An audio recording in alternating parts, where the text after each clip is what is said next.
Bienvenidos al curso de álgebra. En este curso vamos a empezar desde cero a introducir los conceptos algebraicos. No vamos a hablar de los preconceptos que se han venido trabajando o que se trabajan en los cursos iniciales de álgebra, sino que esos los daremos por vistos. Entonces hoy vamos a empezar con un tema muy sencillo que se llama lenguaje algebraico. Antes de empezar a hablar del lenguaje algebraico hay que tener en cuenta qué significa eso. Cuando utilizamos el lenguaje algebraico lo hacemos para expresar de una manera matemática expresiones cotidianas. Usualmente utilizamos expresiones como un número cualquiera, o el doble de un número, o el triple de un número, y eso es lo que precisamente vamos a trabajar hoy. Nosotros sabemos que para representar un número natural utilizábamos la letra n. En este caso, si yo digo n, solamente n, me estoy refiriendo a un número natural. También habíamos visto que para expresar los números los números enteros, utilizábamos la letra P. P para un número entero o también la letra Q para un número entero. Y si íbamos a expresar números racionales, usualmente lo hacíamos con una R. También podríamos indexar estos números por si necesitábamos utilizar más de uno. Por ejemplo, si eran 3 números naturales, podríamos decir que el número natural 1, el número natural 2 y el número natural 3. Esto se lee n sub 1, n sub 2 y n sub 3. Ahí pues tenemos primera claridad. Ahora, cuando nos referimos o vamos a hablar de un número cualquiera en álgebra, vamos a utilizar letras que representen los números. Por ejemplo, si yo voy a hablar de los números 5, voy a hablar de la cantidad de zapatos, entonces podría utilizar la Z para referirme a cantidad de zapatos. O si me voy a referir a cantidad de buses, pues entonces podría utilizar la letra B para referirme a los buses. O si en general vamos a hablar de un número cualquiera, y aquí es donde es importante tener cuidado, un número cualquiera en álgebra se representa con una X. Así de sencillo, salvo que necesitamos alguna representación específica. Entonces si yo les digo, escriba un número cualquiera, entonces simplemente escribimos X y de esa manera estamos representando el número. Ahora, si me dijera un número natural cualquiera, entonces para decir un número natural cualquiera, simplemente utilizamos la letra N y en ese caso nos estaríamos refiriendo a un número y ese número específicamente va a ser natural. Recordemos el símbolo de los naturales, la letra Aleph. El número de los enteros también la podemos recordar que era la letra Z, que es Zaif en alemán, o también podríamos utilizar para los racionales la letra Q. Y en general, para el conjunto de los números reales, utilizaríamos la letra R con esas características. Bueno, prosigamos con el lenguaje algebraico. Entonces, lo primero, un número cualquiera, simplemente se diría X. Si vamos a decir el doble de un número, entonces para referirnos al doble de un número, lo único que tendríamos que escribir es 2X. Ahora, si nos dicen no el doble, sino que nos dice el triple de un número, entonces vamos a escribir 3X. Ejemplificado, visto de manera aritmética, cuando yo digo un número cualquiera, podría ser el 5. Cuando yo digo el doble de un número cualquiera, en este caso el doble del 5, pues sería expresar 2 por 5, que es el 10. Entonces así lo podemos ver con más claridad. Si fuera el triple de ese número, entonces sería 15. Pero algebraicamente lo representamos por 3x, o aquí escribiríamos 3 por 5, y esto es igual a 15. Ahí ya tenemos una aclaración. Ahora, si me hablan del cuádruplo de un número cualquiera, pues entonces sería escribir 4x. Si me dijeran el quíntuplo y así sucesivamente. Ahora, si nos dicen la mitad de un número, entonces ¿cómo lo expresaríamos? Escribiríamos X y le pondríamos 2. X dividido 2 es la mitad de un número. Por ejemplo, si el número fuera 4, la mitad de 4 sería 2. Y lo podríamos expresar 4 sobre 2. Hasta ahí vamos bien. Si vamos a hablar de la tercera parte de un número, entonces haríamos exactamente lo mismo. Escribamos X y decimos dividido 3. Aclarado este punto, vamos a lo siguiente. Si nos dicen exprese la suma de dos números, ¿cómo expresaríamos? Por ejemplo, si nosotros vamos a decir que al 2 súmele 3, ¿uno qué haría? Uno escribiría 2 más 3. Pero en este caso no nos están dando números, sino que nos están diciendo simplemente exprese la suma de dos números.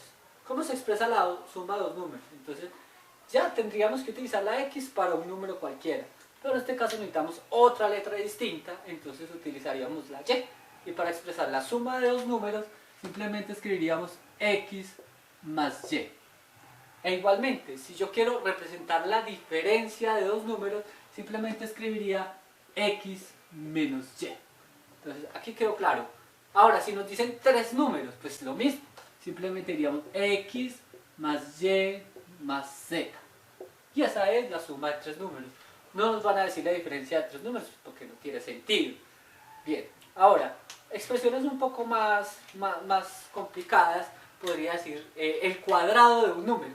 Entonces el cuadrado de un número se expresaría como x al cuadrado. E igualmente, si vamos a hablar del cubo de un número, entonces diríamos x al cubo.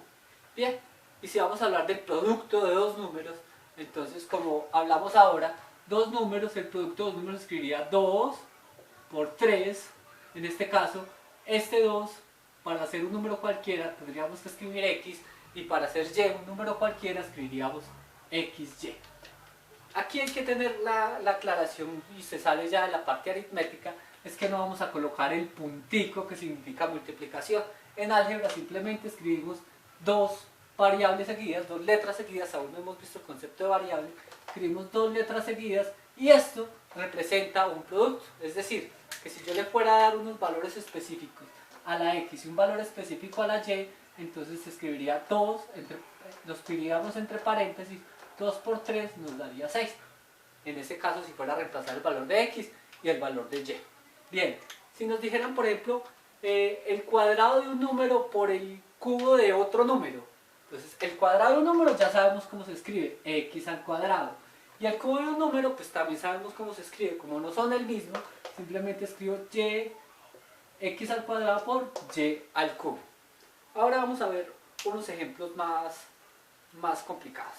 Por ejemplo, si decimos un tercio del cubo de un número aumentado en 1. Entonces, tenemos que empezar por partes. ¿Qué es un tercio? Un tercio es 1 sobre 3. Eso sería el tercio de un número. Pero entonces dice un tercio del cubo de un número. Entonces, ¿cuál sería el número? El número sería x. Y ya habíamos dicho que para representar un número al cubo, simplemente escribíamos x a la 3. Entonces, esto es un tercio del cubo de un número. Y dice aumentado en 1. Aquí la palabra clave aumentado significa sumar. Entonces escribimos aumentado en 1 y de esta manera expresamos un tercio de x al cubo más 1, es el número que nos estaban pidiendo. Ahora, si nos dijera aumentado en 10, por ejemplo, un número cualquiera aumentado en 10, pues sería lo mismo, diríamos x y colocamos más 10. Eso significa aumentar. Aumentado. Entonces lo contrario sería disminuir. Si yo digo un número cualquiera, pongámoslo mejor, el triple de un número disminuido en 5. Entonces el triple de un número disminuido en 5 sería la expresión algebraica que necesitamos. Ahora, si nos dijera la suma de un número más el triple del mismo número, mira que nos estamos refiriendo a la misma variable, en este caso el mismo número pues sería x, entonces diríamos un número más el triple del mismo número, y de esa manera he expresado algebraicamente el enunciado que nos dieron. Veamos otro ejemplo. La suma de los cuadrados de dos números. La suma de los cuadrados de dos números. Entonces, igual, tenemos que un número lo podemos llamar x. El otro número lo podemos llamar y. Como nos están hablando de la suma, entonces colocaríamos más. ¿Qué nos hace falta acá? Como es la suma de los cuadrados de los números, entonces escribo x al cuadrado y al cuadrado, y de esa manera he expresado la suma de los cuadrados de dos números. Y en este caso, como no hay claridad si son iguales o no, entonces los colocamos diferentes. La idea es que el lenguaje no sea ambiguo, porque si es ambiguo, vamos a tender a escribir mal los números. Y por último, vamos a ver otro ejemplo. Si nos dicen la diferencia de un número y su cuadrado, otra vez. Como es el mismo número, porque nos están diciendo y su cuadrado, lo vamos a representar con x y con x. Como nos están hablando de la diferencia, colocamos un menos. Como nos están diciendo que un número y la diferencia es su cuadrado, entonces colocamos x al cuadrado. Entonces de esta manera se expresaría x menos x al cuadrado. Espero hayan entendido, practiquen mucho este ejercicio, estos enunciados, para que puedan seguir con el curso de una manera más sencilla. Muchas gracias.